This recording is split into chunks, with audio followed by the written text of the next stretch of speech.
നമസ്കാരം. പിറവം നഗരസഭാ തെരഞ്ഞെടുപ്പ് വളരെ ശക്തമായ രീതിയിൽ സ്ഥാനാർത്ഥികളെല്ലാം നാമനിർദ്ദേശ പത്രികകളെല്ലാം സമർപ്പിച്ചിരിക്കുകയാണ്. ഓശാന ടിവിയുടെ വോട്ടുവണ്ടി ഇന്ന് പിറവം 26ാമത്തെ ഡിവിഷനിലെ BJPയുടെ സ്ഥാനാർത്ഥി ശ്രീ ഉണ്ണി വല്ലലിനോടൊപ്പം അല്പസമയം ചേരുകയാണ്. ഉണ്ണിച്ചേട്ടാ നമസ്കാരം. സ്ഥാനാർത്ഥിയായതിൽ വളരെ സന്തോഷം. എല്ലാവിധ ചേരുകയാണ്. ഈ ഒരു ഡിവിഷനിലേക്ക് താങ്കൾ എത്തിയപ്പോൾ താങ്കളുടെ കാഴ്ചപ്പാടെന്ന് പറയാമോ? എൻ്റെ കാഴ്ചപ്പാടെന്ന് പറഞ്ഞാൽ അതൊരു സംഭവമാണ്. കാരണം 2015 ഞാൻ ഈ വാർഡിൽ മത്സരിക്കുമ്പോൾ ഞാൻ ഈ വാർഡിലെ ജനങ്ങൾ എന്നോട് ചില ആവശ്യങ്ങൾ ഉന്നയിച്ചു. ഒരു 10-15 ഐറ്റം ഞാൻ ചേട്ടൻ ജയിച്ചാൽ ചേട്ടൻ സാധിച്ചു തരുമെന്ന് ഞാൻ പറഞ്ഞു. സാധിച്ചു തരുന്നു. അവർക്ക് ഇവിടുത്തെ ജനങ്ങൾക്ക് ഉറപ്പ് കൊടുത്തു. ആ ഉറപ്പ് കൊടുത്തതിൻ്റെ അടിസ്ഥാനത്തിൽ അവരെന്നെ വോട്ട് ചെയ്ത് 120 വോട്ടിൻ്റെ ഭൂരിപക്ഷം ഞാൻ ജയിക്കുകയാണ്. കഴിഞ്ഞ 2015 ഞാൻ ഒരു 120 വോട്ടിൻ്റെ ഭൂരിപക്ഷം ജയിച്ചപ്പോൾ ഞാൻ അതിൻ്റെ ഏറ്റവും ഒന്നാമത്തെ കാര്യം ദേവിപ്പടിയിലെ ഈ അനധികൃത കയ്യേറ്റം ഒഴിപ്പിക്കുക. അത് ഈ കേരളത്തിൽ ആരും ഏറ്റെടുക്കാൻ പറ്റുന്ന സംഭവമല്ല. അത് അവിടുത്തെ അനധികൃത കയ്യേറ്റം ഒഴിപ്പിച്ച ഒരു ഓട നിർമ്മാണമായിരുന്നു. അതൊരു വമ്പൻ പദ്ധതിയായിരുന്നു. ആ പദ്ധതിയാണ് എനിക്ക് മുമ്പോട്ട് വെച്ച ഒന്നാമത്തെ കാര്യം. ആ പദ്ധതിക്ക് ഇവിടുത്തെ എല്ലാ ചാനലുകാരുടെയും ഇവിടുത്തെ നാട്ടുകാരുടെയും പോലീസ് ഡിപ്പാർട്ട്മെന്റ് എല്ലാവരുടെയും സഹായം എനിക്ക് കിട്ടിയുണ്ട്. ആ പദ്ധതി ഏതാണ്ട് 35 ലക്ഷം രൂപ മുടക്കി ഞാൻ തുടക്കം കുറിച്ചപ്പോൾ എനിക്ക് ഒത്തിരി ബുദ്ധിമുട്ടുണ്ട്. കാരണം 2 സൈഡിൽ കയ്യേറി അനധികൃത കയ്യേറ്റ സ്ഥലം തിരിച്ചു പിടിച്ച് അപ്പൊ ഈ കടകൾ എൻ്റെ ചേട്ടൻ്റെ സോമൻ മലയിലെ കടയൊക്കെ ഇടിച്ച് പൊളിക്കേണ്ട ഗതിയാണ്. എല്ലാവരുടെയും പൊളിച്ച് 2 സൈഡും പൊളിച്ച് അപ്പൊ ആ ഭാഗത്തൂടെ ഈ പൊളിച്ച ഈ അനധികൃത കയ്യേറ്റം തിരിച്ചു പിടിച്ച ആ സൈഡ് റോഡിന്റെ പറ്റ കിട്ടാവുന്നതിന്റെ മാക്സിമം സ്ഥലം എടുത്തുകൊണ്ടാണ് നമ്മളെ ഓട നിർമ്മിച്ചത്. അപ്പൊ അങ്ങനെ വന്നപ്പോൾ നമുക്കൊരു ആ വർക്ക് എനിക്ക് പൂർത്തീകരിക്കുന്ന എൻ്റെ ഒന്നാമത്തെ പദ്ധതിയാണ്. അത് ഞാൻ വളരെ ഭംഗിയായിട്ട് അത് പൂർത്തീകരിക്കാൻ പറ്റും. അത് സംബന്ധിച്ചോളം അത് ഒത്തിരി ത്യാഗങ്ങൾ സഹിച്ചു പറഞ്ഞാൽ ഒത്തിരി ത്യാഗം. കാരണം അതിന് ഞാൻ ഉദാഹരണം പറയാം. നമ്മുടെ കേരളത്തിൻ്റെ മുഖ്യമന്ത്രി ശ്രീ നമ്മുടെ വി എസ് അച്യുതാനന്ദൻ മൂന്നാറിൽ മുഖ്യമന്ത്രിയായിട്ട് പോയിട്ട് പോലും അവിടെ ചെന്ന് ഒന്നും ചെയ്യാൻ പറ്റില്ല. ഒരു അനധികൃത കയ്യേറ്റം പൊളിക്കാൻ പോയിട്ട് അവിടെ ഒന്നും ചെയ്യാൻ പറ്റാതെ തിരിച്ചു പോകുന്ന ആ സ്ഥലത്താണ് ഞാൻ ഒരു വൺമാൻ ഷോ. എനിക്ക് കൂടെ മറ്റു കൗൺസിലർമാരില്ല, എനിക്കൊന്നുമില്ല. ഞാൻ ഒരാളില്ലാതെ ഞാൻ ഒറ്റയ്ക്ക് നിന്നുകൊണ്ട് ഈ സംഭവം ഞാൻ ഈ അനധികൃത കയ്യേറ്റം ഒഴിപ്പിച്ച ഈ ഓട പണിയോളൂ എന്നുള്ള വാശിയിൽ ഞാൻ മുമ്പോട്ട് ഇറങ്ങി. ഞാൻ ഉദ്ദേശിച്ച പോലെ തന്നെ ആ ഓട പണിയാൻ അതിനെനിക്ക് ഇവിടുത്തെ ചാനലുകാരുടെയും പത്രക്കാരുടെയും പോലീസിന്റെ എല്ലാ സഹായം കിട്ടിയപ്പോൾ അത് ഞാൻ 95% ഞാൻ പൂർത്തീകരിക്കാൻ എനിക്ക് സാധിച്ചു. അത് ഒന്നാമത്തെ കാര്യം. രണ്ടാമത്തെ കാര്യം തൊട്ടടുത്ത് കുളിക്കടവുണ്ട്. ചുമ്മാ കാട് പിടിച്ച് ഈ കല്ലും മണ്ണും ഈ കടവ് ആ കടവ് എന്നെ പറഞ്ഞു. എൻ്റെ രണ്ടാമത്തെ കാര്യം പറഞ്ഞു അത് 8 ലക്ഷം രൂപ കട്ടയിട്ട് കൊടുത്തു. രണ്ടാമത്തെ കാര്യം അത് കട്ടയിട്ട് കൊടുത്ത് ഭംഗിയാക്കി കൊടുത്തു. മൂന്നാമത്തെ കാര്യം ഇവിടെ പാടശേഖര സമിതിയിലായിരുന്നു കൃഷിക്കാർക്ക് വേണ്ടി പാടസമിതി മേടിച്ച് 2 മോട്ടർ മേടിച്ചു കൊടുത്തു. അതുപോലെ തന്നെ ഈ തരിശു ഭൂമി കൃഷി ചെയ്ത 1 ഹെക്ടർ 40,000 രൂപയുണ്ട്. അത് മേടിച്ചു കൊടുത്ത് പാടം മുഴുവൻ കൃഷി ചെയ്യിച്ചു. അവർക്ക് 2 മോട്ടറും ഒരു ഡീസൽ മോട്ടറും ഒരു പെട്രോൾ മോട്ടറും മേടിച്ചു കൊടുത്തു. അതുപോലെ പാടശേഖര സമിതി രൂപീകരിച്ചു. അതിൻ്റെ സെക്രട്ടറി അതിൻ്റെ ഇവിടുത്തെ മുതിർന്ന 2 ഉദ്യോഗസ്ഥന്മാരെ അവരെ അതിൻ്റെ ഉത്തരവാദിത്ത സെക്രട്ടറി പ്രസിഡന്റ് ആക്കിയിട്ട് ഒരു കമ്മിറ്റി രൂപീകരിച്ച് അത് ആ ഭാഗം ക്ലിയർ ചെയ്ത്. അതുപോലെ തന്നെ ആവശ്യപ്പെട്ട ഇവിടെ എൻ്റെ വാർഡിൽ കുറേ ഒരു മൈനർ ഇറിഗേഷൻ കനാലുണ്ട്. ആ കനാലിൽ കൂടെ വെള്ളം വരുന്നില്ല. കാരണം അത് മുഴുവൻ ഇടിഞ്ഞു പൊളിഞ്ഞു പോയി. അത് ഞാനൊരു 9 ലക്ഷം രൂപ മുടക്കി ആ മൈനർ ഇറിഗേഷൻ ഫണ്ട് വെച്ച് ആ കനാല് പമ്പ് 2 സൈഡ് കെട്ടി അതിൽ കോൺക്രീറ്റ് വെള്ളം സുലഭമായിട്ട് ഒഴുകാൻ പറ്റിയ സാധനം ഉണ്ടാക്കി കൊടുത്തു. അത് പൂർത്തീകരിച്ചു. പിന്നെ എന്നോട് ആവശ്യപ്പെട്ടത് നമ്മുടെ പൈറ്റാറ് തോണ്ട് നമ്മുടെ നീന്തൽക്കുളം റോഡ് ആ റോഡിൽ അതുപോലെ അവിടെ ഇതുപോലെ ഒന്നും ടാർ ചെയ്തിട്ടില്ല. അതിങ്ങനെ ഈ കുണ്ടും കുഴി കിടന്നത് അത് ടാർ ചെയ്ത് കൊടുത്തു. ഒരു 5 ലക്ഷം രൂപ. അതിന് തൊട്ടടുത്ത കോർപ്പള്ളി കടവ് ഒരു റോഡ് കോർപ്പള്ളിക്കാരുടെ വീട്ടിലേക്ക് പോകണം. ആ റോഡ് ഇതുപോലെ ആരും കാലഘട്ടപ്പെട്ട റോഡ് ഇതല്ല. അത് തന്നെ പറഞ്ഞു ചേട്ടൻ ഞങ്ങൾ ജയിച്ചാൽ ചേട്ടൻ ഈ റോഡ് ടാർ ചെയ്തെന്ന് പറഞ്ഞു. അത് ഞാൻ ജയിച്ചു അത് ടാർ ചെയ്ത് കൊടുത്തു. പിന്നെ അതിന് തൊട്ടടുത്ത് വലിയൊരു അറിയപ്പെടുന്ന കുളിക്കടവുണ്ട് അവിടെ. ആ കടവ് ഞാൻ ഒരു 4 ലക്ഷം രൂപയ്ക്ക് അത് കോൺക്രീറ്റ് ചെയ്ത് കൊടുത്തു. ആ കടവ് വെട്ടി ക്ലിയർ ചെയ്ത് കൊടുത്തു. അങ്ങനെ അത് കഴിഞ്ഞ് നമ്മളെ സംബന്ധിച്ച് ഇവിടെ ഈ പള്ളിപ്പാട് അമ്പലം ഈ അമ്പലത്തിന്റെ റോഡ് അത് ഇതുപോലെ കാലഘട്ടപ്പെട്ട റോഡ് അത് ഞാൻ ടാർ ചെയ്ത് കൊടുത്തു. അതുപോലെ അതിന്റെ ഫ്രണ്ട് വശം അത് റീടാർ ചെയ്ത് കൊടുത്തു. അതുപോലെ ഈ ഇവിടെ നമ്മുടെ ആശാരിമാട്ടെ ഒരു തൊണ്ടുണ്ട് അത് ഞാൻ കട്ടയിട്ട് കൊടുത്തു. അതുപോലെ തന്നെ നമ്മുടെ ഇവിടെ ഈ മഞ്ഞാങ്ങൽ തൊണ്ടുണ്ട് ആ തൊണ്ട് കട്ടയിട്ട് കൊടുത്തു. അതുപോലെ തന്നെ നമ്മുടെ ഈ വാർഡിൽ അതുപോലെ പഴയ കാലത്തും കോവിഡ് കാലങ്ങളിൽ ഒപ്പത്തിനൊപ്പം നിന്ന് പ്രവർത്തിച്ചു. അതാണ് എനിക്ക് പ്രതിപക്ഷത്തായിരുന്നു. അന്ന് ഞാൻ പ്രതിപക്ഷത്തായിരുന്നു. ഞങ്ങൾ 2 കൗൺസിലർമാർ ഒരാൾ ഞങ്ങൾ 2 കൗൺസിലർ സുകുമാരൻ 2 പേരുണ്ടായിരുന്നു. അപ്പൊ ഈ പ്രതിപക്ഷത്തിരുന്നോണ്ട് ഇത്തരം കാര്യങ്ങളൊക്കെ ചെയ്യാൻ പറ്റിയ ഒരു പരിധി വരെ നല്ല ഗ്രൗണ്ട് സപ്പോർട്ടാണ്. ഞാൻ ആദ്യം പറഞ്ഞല്ലോ പത്രക്കാരും നിങ്ങളെ പോലെ ചാനലുകാരും അതുപോലെ പോലീസിന്റെ ഭാഗത്തോടെ സഹായം കിട്ടി. അപ്പൊ ഞാൻ ഈ വിളിച്ചു വരുമ്പോൾ ഇവിടെ വിഷയമാകുമ്പോൾ പോലീസ് പറയും ഉണ്ണിച്ചാലും പറഞ്ഞ നല്ല കാര്യമല്ലേ, ഇത് വീതി എടുത്ത് പോട്ടെ, പുള്ളിക്ക് വേണ്ടിയല്ല നമുക്ക് എല്ലാവർക്കും വേണ്ടിയല്ലേ. അപ്പൊ എല്ലാ മേഖലയും ഉദ്യോഗസ്ഥന്മാരുടെ മേഖലയിൽ എല്ലാം ചില രാഷ്ട്രീയ പാർട്ടികൾ അത് വ്യക്തമായി എതിർപ്പുണ്ടായി. അത് ഞാൻ പറയാം. അത് ഞാൻ പറയുന്നില്ല, കാരണം ഞാൻ പറയാൻ ശരിയല്ലോ, അത് അവരെ കളിയാക്കുന്നത് പറയില്ല. ചില രാഷ്ട്രീയ പാർട്ടികൾ അത് എനിക്ക് വ്യക്തമായി എതിരായിട്ട് ഇത് ഈ പ്രധാന നിർത്തിവെക്കണം, ഇത് മുമ്പോട്ട് തുടരാൻ പറ്റില്ല, ഇതുപോലെ കടക്കാർക്ക് ക്ഷീണം ചെയ്യും, ഈ കട ഇടിച്ചു ചേർത്ത് അത് നല്ല അത് പറ്റില്ല എന്ന് പറഞ്ഞാൽ പല രാഷ്ട്രീയക്കാർ മുമ്പോട്ട് വന്നു. ഞാൻ പറഞ്ഞാൽ അത് നടക്കില്ല. ഇവിടുത്തെ നിങ്ങൾ രാഷ്ട്രീയക്കാരുടെ ലക്ഷ്യമെന്ന് എനിക്കറിയാം. എൻ്റെ ലക്ഷ്യം എൻ്റെ ജനങ്ങൾ എനിക്കെന്ന വാഗ്ദാനം പാലിക്കുക എന്നുള്ളതാണ്. അത് ഞാൻ എൻ്റെ ഒന്നാമത്തെ കാര്യമാണ് ആ ദേവിപ്പടി വീതി കൂട്ടുക. അതിനകത്തൊരു വിട്ടുവീഴ്ചയില്ല. അതിന് അത് അങ്ങനെ വന്ന് വീട്ടിൽ കൂട്ടിയപ്പോൾ ഇന്ന് 1000 വണ്ടി പാർക്ക് ചെയ്യാനുള്ള സംവിധാനമുണ്ട് ഇവിടെ ഈ ദേവിപ്പടി. ഇന്ന് പിറവത്ത് ഒരു വണ്ടി ഇടാൻ സ്ഥലമില്ല. ഇന്ന് വണ്ടിയുടെ ആകെ സ്ഥലമുള്ള ദേവിപ്പടിയാണ്. അപ്പൊ ഉണ്ണിച്ചേട്ടൻ ഇപ്പൊ പറയണെന്ന് വെച്ചാൽ ഉണ്ണിച്ചേട്ടന്റെ കാലഘട്ടം കഴിഞ്ഞതിന്റെ മുമ്പിലത്തെ ടൈമില് ഈ പിറവത്തെ നഗരസഭയിൽ വിജയിച്ചു വന്ന 2 BJP സ്ഥാനാർത്ഥികളിൽ ഉണ്ണിച്ചേട്ടന്റെ ആ ഒരു കാലഘട്ടം ഒരു വളരെ വ്യത്യസ്തമായ വികസനങ്ങൾ കൊണ്ടുവരാനായിട്ട് താങ്കളെ കൊണ്ട് സാധിച്ചു എന്നുള്ള ഒരു കാര്യം തന്നെയാണ് പറയുന്നത്. അത് തന്നെയായിരിക്കും ഇത്തവണ ഈ തെരഞ്ഞെടുപ്പിലേക്ക് എടുത്ത് കാണിക്കുന്നത്. ഈ തെരഞ്ഞെടുപ്പിൽ എന്റെ ഉദ്ദേശം എന്ന് പറഞ്ഞാൽ നമ്മളെ കൊണ്ട് ചെയ്യാവുന്ന ഞാനൊരു ഞാൻ ഇവിടുത്തെ നിങ്ങൾക്ക് കേന്ദ്രം ഭരിക്കുന്ന BJP ആണ്, അതിന്റെ ഒരു പ്രതിനിധിയായിട്ട് പറഞ്ഞത്. അപ്പൊ എനിക്ക് ഒത്തിരി കാര്യങ്ങൾ ചെയ്യാൻ പറ്റും. ഇപ്പൊ ഉദാഹരണം ഞാൻ പറഞ്ഞു, ഞാൻ നമ്മുടെ സാബുചാറിന്റെ ഞാൻ ഇവിടെ സാബു ചെയർമാൻ ഇരിക്കുന്നത് ഞങ്ങളുടെ അന്നത്തെ ആ ഭരണസമിതിയില് ഞങ്ങൾ ഒത്തിരി കേന്ദ്ര ഫണ്ട് കിട്ടി. ഷട്ടർ ഹോമിന് 3 കോടി രൂപ അത് ഞാനൊന്ന് കാണുന്നത് കേന്ദ്ര ഫണ്ട്, അത് ഞാനാ വാങ്ങിക്കൊടുത്തത്, അത് ഞാൻ മുൻകൈ എടുത്ത് മേടിച്ചു കൊടുത്ത ഫണ്ട്. അത് അതുപോലെ രാഷ്ട്രീയം നോക്കില്ല. നമ്മുടെ പിറവത്തിന്റെ വികസനം അത് പിന്നെ പ്രത്യേകിച്ച് വേറെ ഈ വാർഡിനെ പ്രത്യേകിച്ച് പിറവത്തിന്റെ ഏറ്റവും മെയിൻ ടൗൺ ആയിട്ട് മാറി ഇപ്പോഴത്തെ മെയിൻ ടൗൺ. അപ്പൊ ഇവിടെ ഒത്തിരി കാര്യങ്ങൾ ചിലപ്പോൾ എന്റെ മനസ്സിൽ വെച്ചാൽ ലക്ഷ്യമുണ്ട്. എന്നറിയാം, ഈ ദേവിപ്പടി എന്ന് പറഞ്ഞാൽ ഞാനിപ്പോ വീതി കൂട്ടി എല്ലാം ഭംഗിയായി. ഇപ്പൊ അറിയാലോ, ഈ ഡിവിഷൻ ഉണ്ണിച്ചാന്റെ വാർഡ് വരുമോ? ഈ പ്രാവശ്യം ഇപ്പൊ ഞാൻ നിൽക്കുന്ന എന്റെ ഡിവിഷനാണ്, ഇതെല്ലാം എന്റെ ഡിവിഷനാണ്. ഇതങ്ങ് പോയാൽ നമ്മുടെ അതേ വാർഡ് തന്നെ ഒരു മാറ്റവും ഇല്ല. ഉദ്പാൻസ് വരെ വടക്കമ്മന വരെ വടക്കില്ലേ അതിന്റെ അവിടെ അങ്ങോട്ട് പോയാൽ നമ്മുടെ ആ റോഡ് നമ്മുടെ കളമ്പുക്കാർ റോഡില്ലേ, ആ റോഡിന്റെ കിഴക്കേ സൈഡ് നമ്മുടെ ആ ഭാഗത്ത് തന്നെ. അപ്പൊ എന്നെ സംബന്ധിച്ചോളം എനിക്ക് ഇനിയുള്ള ലക്ഷ്യം എന്ന് പറഞ്ഞാൽ ഈ വാർഡിൽ കുറെ ഒരു മെയിൻ പദ്ധതിക്ക് രൂപം കൊടുക്കുന്നുണ്ട്. അത് കേന്ദ്ര ഫണ്ടിന്റെ സഹായത്തോടെ ചെയ്യാനാണ് ഉദ്ദേശിക്കുന്നത്. അപ്പൊ ഞാൻ നേരത്തെ അഡ്വാൻസ് മുമ്പ് ഞാൻ എന്റെ കാണിച്ച ചില പ്ലാനുകളുണ്ട്. ഈ റോഡ് ഞാൻ ജയിച്ചാൽ ഈ വാർഡ് എന്തായിരിക്കണം നേരത്തെ 5 കൊല്ലം. അപ്പൊ ഞാൻ അതിൽ ഏറ്റവും മെയിൻ പദ്ധതി പ്ലാൻ ചെയ്യണ്ടേ ഈ പറയാൻ പറ്റുമോ? പറയാം, അതിനൊന്നും കുഴപ്പമില്ല, ഒരു കുഴപ്പമില്ല. ഞാൻ എന്റെ മനസ്സിന്റെ കാര്യമല്ല, എന്റെ സങ്കല്പമല്ലേ. നമ്മൾ പ്രകടനപത്രിക വരുമോ? പ്രകടനം ഞാൻ വെക്കൂല. ഇല്ല ഏറ്റവും പറ്റുക ഞാൻ ഉദ്ദേശിക്കുന്ന പരിപാടി ഞാൻ പാലം മുതൽ മുല്ലൂപ്പടി എന്റെ വാർഡിന് എൻ്റെ വരെ 2 സൈഡ് ഒന്നൊരു കട്ടയിടുക, അല്ലെങ്കിൽ കോൺക്രീറ്റ് ചെയ്യുക. അന്നേരം ഇവിടെ വലിയൊരു ഹൈമാസ് ലൈറ്റ് ഫിറ്റ് ചെയ്യുക, രാവിലെ 2 സൈഡും ചെടി ഫിറ്റ് ചെയ്യുക. അങ്ങനെ ഈ പിറവം ടൗണിലെ ഈ പിറവത്തിന്റെ ഹൃദയഭാഗമായിട്ട് ദേവിപ്പടി മാറണം.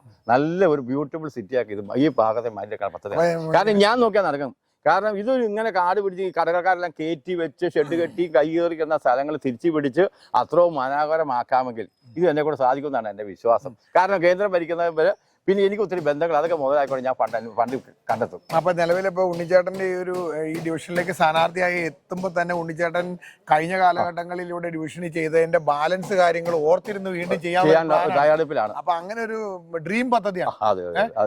അത് സാധ്യമാക്കുക എന്നുള്ള ലക്ഷ്യത്തോട് സാധ്യമാക്കാൻ എന്നെ സംബന്ധിച്ചാൽ നിസ്സാരമാണ്. കാരണം എന്നെ ഏറ്റവും വലിയൊരു കടമയാണ് ഈ ഓടമണി. കാരണം ഒത്തിരി എതിർപ്പുണ്ട്, നമ്മൾ പറഞ്ഞല്ലോ. അല്ല അപ്പൊ അത് നോക്കുമ്പോൾ ഇത് വലിയ കാര്യമല്ല. നിലവിൽ ഇപ്പൊ 26 26ാമത്തെ ഡിവിഷനിൽ ഏകദേശം എത്രത്തോളം വോട്ടേഴ്സ് ഉണ്ടാവും? ഏതാണ്ട് 714 ലിസ്റ്റ് ഓടി ഞാൻ കിട്ടിക്കഴിഞ്ഞു. ഇനി ഒരു ചെറിയ ലിസ്റ്റ് കഴിഞ്ഞ ആഴ്ച കുറച്ച് ചേർത്ത് 4 ലിസ്റ്റോടെ കിട്ടിയ 750 താഴെ വരുള്ളൂ. ഈ ഒരു ഡിവിഷൻ ശരിക്കും പറഞ്ഞാൽ ഏതെങ്കിലും മുന്നണിക്ക് മുൻതൂക്കമാണ്? അങ്ങനെ മുൻതൂക്കം ഉണ്ടെങ്കിൽ ഞാൻ ഇവിടെ ജയിക്കൂല്ലോ. ഞാൻ ഭൂരിപക്ഷം ജയിച്ചേ, നല്ല ഭൂരിപക്ഷം ജയിച്ച വാർഡല്ലേ. അവിടുത്തെ ജനങ്ങളെല്ലാം മറന്ന് എനിക്ക് വോട്ട് ചെയ്തു. ഇവിടുത്തെ ജനങ്ങൾ മുന്നണിയൊന്നും നോക്കാതെ എന്നെ ജയിപ്പിച്ചു വിട്ടപ്പോൾ അത് ഞാൻ കൊടുത്ത വാക്കുകൾ ഞാൻ പാലിക്കുമെന്ന് അവർക്കൊരു വിശ്വാസം വന്നു. ആ വിശ്വാസത്തിന്റെ പുറത്താണ് എനിക്ക് വോട്ട് ചെയ്തത്. ഇവിടെ പലരും പറഞ്ഞ് താമര ചിരത്താണ് BJP ആണ് ആര് വോട്ട് ചെയ്യുന്നത്. എന്നെ കളിയാക്കി ഒത്തിരിയാക്കാറുണ്ട്. എന്നെ ഒത്തിരി ആക്ഷേപിച്ച് 15 വോട്ട് ഇട്ടുള്ളൂ, 14 വോട്ട് ഇട്ടുള്ളൂ, 25 പിടിക്കില്ല, 30 പിടിക്കുക കളിയാക്കിയപ്പോൾ ഞാൻ പറഞ്ഞു ഇലക്ഷൻ കമ്പി കാണാമെന്ന് പറഞ്ഞു. ഇലക്ഷൻ കഴിഞ്ഞപ്പോൾ ഞാൻ വൻ ഭൂരിപക്ഷം ജയിച്ചു. 2 മുന്നണി ഞാൻ ആരെ കുറ്റപ്പെടുത്താനൊന്നുമില്ല. നമുക്ക് ജനങ്ങളോട് പറയുന്നത് ഞാൻ ജനങ്ങളോട് പറയുന്ന കാര്യങ്ങൾ എനിക്ക് പറയും. അത് എനിക്ക് വോട്ട് ചെയ്താൽ ഞാൻ അവരോട് കൊടുത്ത വാക്ക് ഞാൻ പാലിക്കും.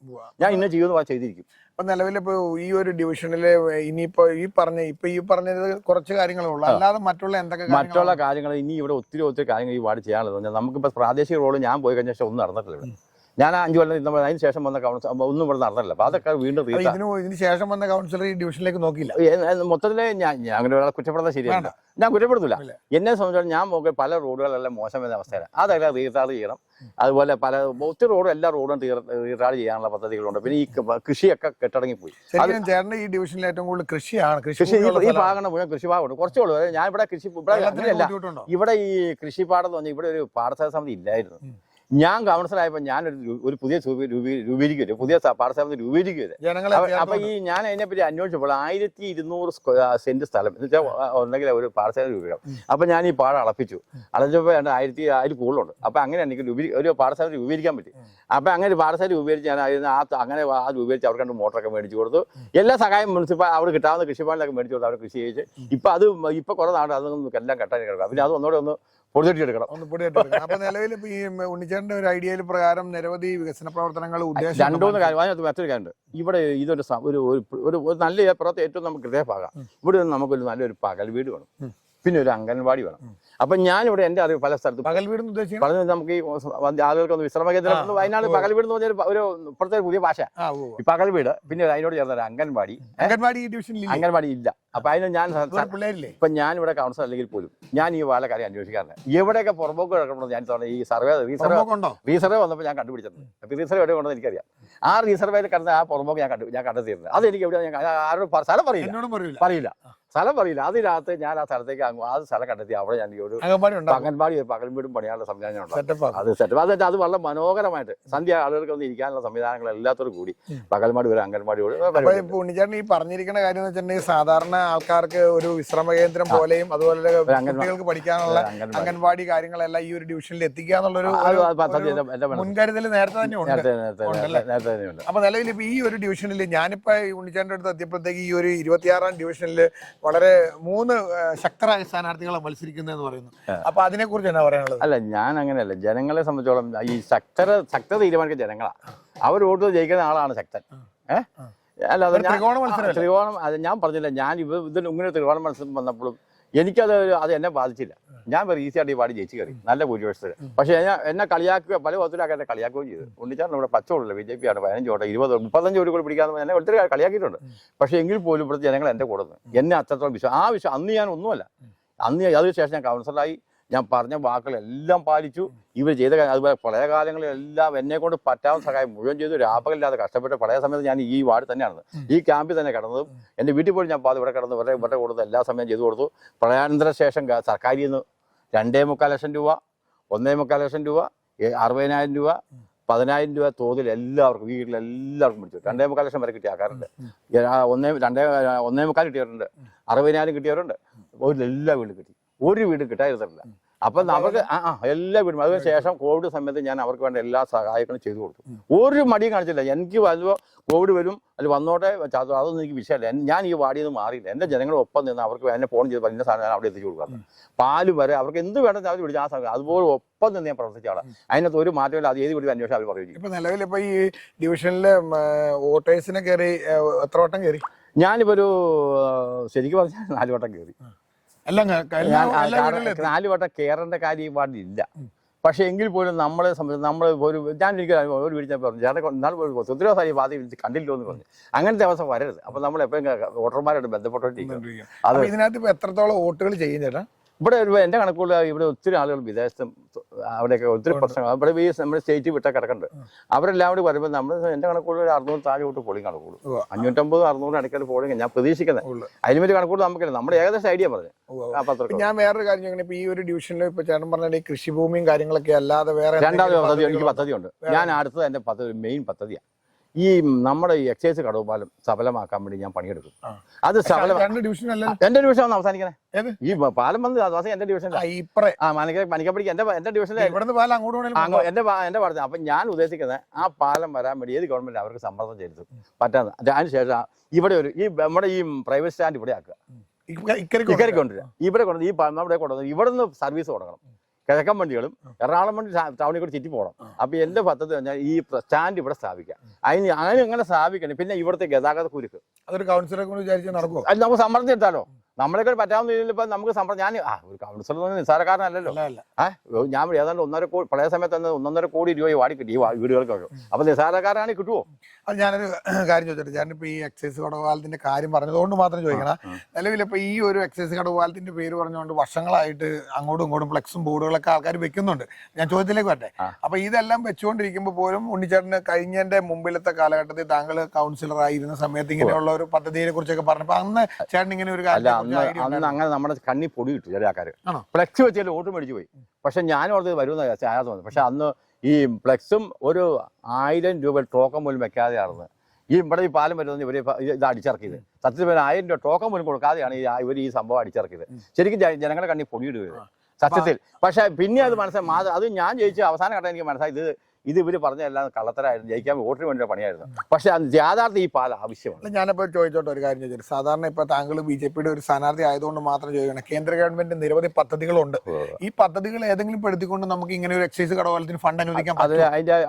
അതിനെപ്പറ്റി ഞാൻ അതിനെപ്പറ്റി ശരിക്കും പഠിക്കും, അതിന്റെ വശങ്ങൾ പഠിച്ചിട്ട് അങ്ങനെ ഫണ്ട് അനുവദിക്കാൻ. എനിക്കിപ്പോൾ സമ്മർദ്ദം 2 മന്ത്രിമാർ കരുതുന്നുണ്ട്, MP മാരുണ്ട്, പിന്നെ BJP മുതിർന്ന നേതാക്കന്മാരൊക്കെ അതിന് കഴിവുള്ളവരുണ്ട്.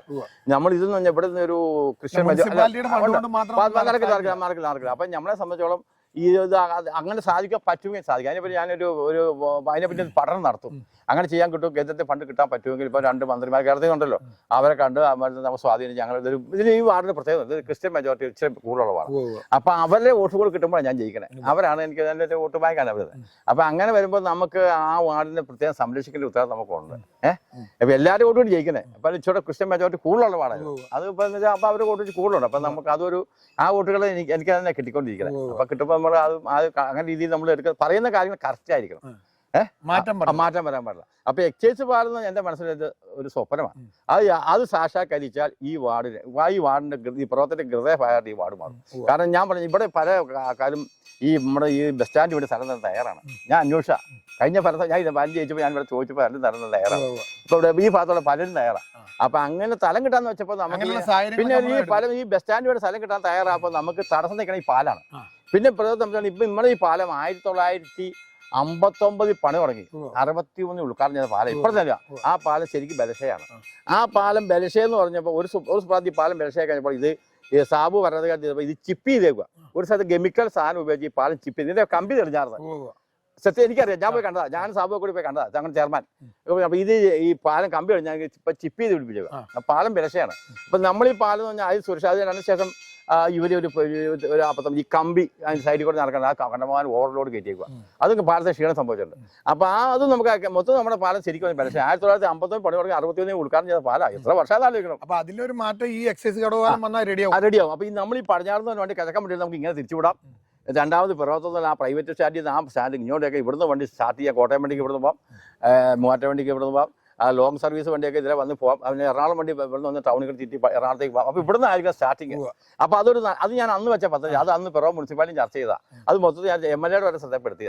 അപ്പം നമ്മുടെ അതിപ്പോൾ ഞാൻ കൗൺസിലർ ഞാനിപ്പോൾ MLA അല്ലേ, എൻ്റെ കൗൺസിലർ ഇപ്പോൾ എൻ്റെ മനസ്സിലൊരു സ്വപ്നം പറഞ്ഞത് ഇത് യാഥാർത്ഥ്യം ആക്കണം എനിക്ക് ആഗ്രഹമുണ്ട്. കാരണം അത് യാഥാർത്ഥ്യം പിറവത്തിൻ്റെ ഒരു 90% വികസനം. ഒന്നും വികസനം, രണ്ടാമത് ഈ പിറവത്തെ ഈ ഇതില്ലേ നമ്മുടെ ഈ യാത്ര കുരുക്കില്ലേ, ട്രാഫിക് കുരുക്ക്, അത് ഒരു പരിധി മാറി കിട്ടും. എന്താണെങ്കിലും ഇപ്പോൾ ഈ ഉണ്ണിച്ചേട്ടൻ ഇപ്പോൾ ഉണ്ണിവലയിൽ വളരെ വ്യത്യസ്തമായ രീതിയിലുള്ള കുറേ കാഴ്ചപ്പാടുകളുള്ള ഒരു നേതാവാണ്. കാരണം BJPയുടെ ഒരു സ്ഥാനാർത്ഥിയാണ്. ഈ ഒരു 26ാമത്തെ ഡിവിഷനിൽ അദ്ദേഹം ഒറ്റയ്ക്കാണ് ഒരു മത്സര രംഗത്ത് വരുന്നതെങ്കിലും വിജയിച്ചു വന്നു കഴിഞ്ഞാൽ ഈ നാടിന്റെ വികസനമാണ് അദ്ദേഹത്തിന്റെ ഒരു കാഴ്ചപ്പാട്. അദ്ദേഹം പറയുന്ന ഒരു കാര്യം, മെയിൻ കാര്യങ്ങൾ ഇപ്പൊ പറഞ്ഞത് നിങ്ങൾ എല്ലാവരും കേട്ടാൽ. ഇനി ഒരു കാര്യം എനിക്ക് പറയാനുണ്ട്. ഞാൻ പറഞ്ഞാൽ ഈ നമ്മളെ സംബന്ധിച്ചോളം വളരെ നമുക്ക് പിറവത്തിന് ഏറ്റവും അനിവാര്യമായ കാര്യം നമ്മുടെ ഈ പിറവത്തിന് നമ്മുടെ ഈ INTUC കടയില്ലേ, അവിടെ പുഴറമ്പുമായിട്ട് ബന്ധിച്ച് നമ്മുടെ മണപ്പുറം വരെ പാഴൂർ അമ്പലം വരെ ഞാൻ പറഞ്ഞു പത്രികയിൽ എന്ത് ചെയ്യാം, നടപ്പാവണ്ടേ.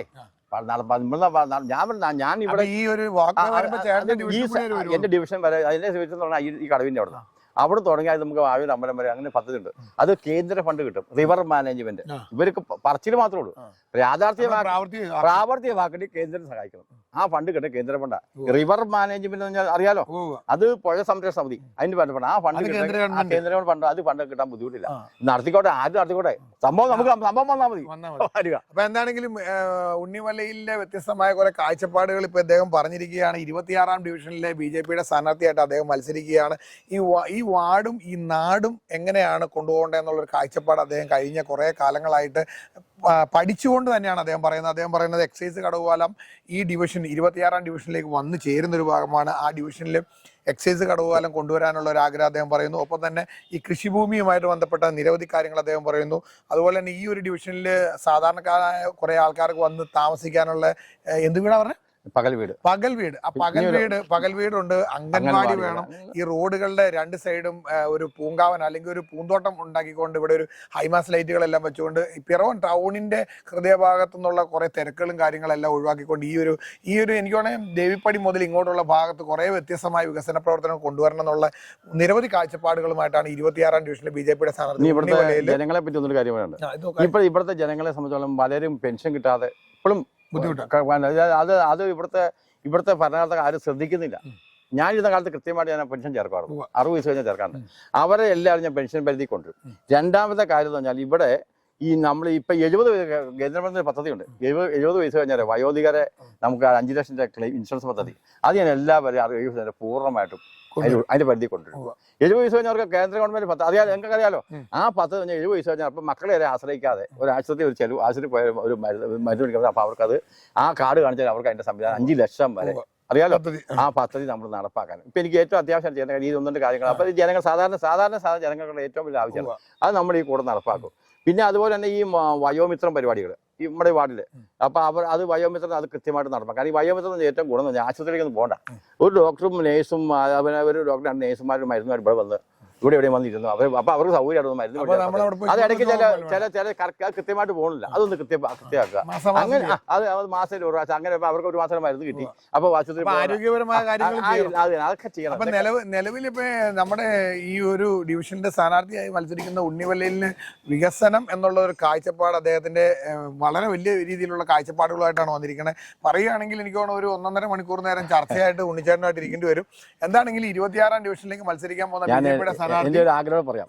സത്യത്തിൽ എനിക്ക് പിറവം ടൗൺ വാർഡ് മെമ്പർ ആണെന്ന് എനിക്ക് ആഗ്രഹം ഉണ്ടാകും. എന്നാ അറിയോ, ഈ പിറവം ചെല്ലുമ്പോൾ എനിക്ക് ഭയങ്കര ബുദ്ധിമുട്ടാണ്. ഒരു ബൈക്ക് കൊണ്ട് വെക്കാൻ സ്ഥലമില്ല. കാരണം ഞാനിവിടെ വണ്ടി ഇതൊക്കെ ഇപ്പം 1000 വണ്ടി ഇവിടെ പാർക്ക് ചെയ്യാം. ഒരു സ്ഥലമുണ്ട്.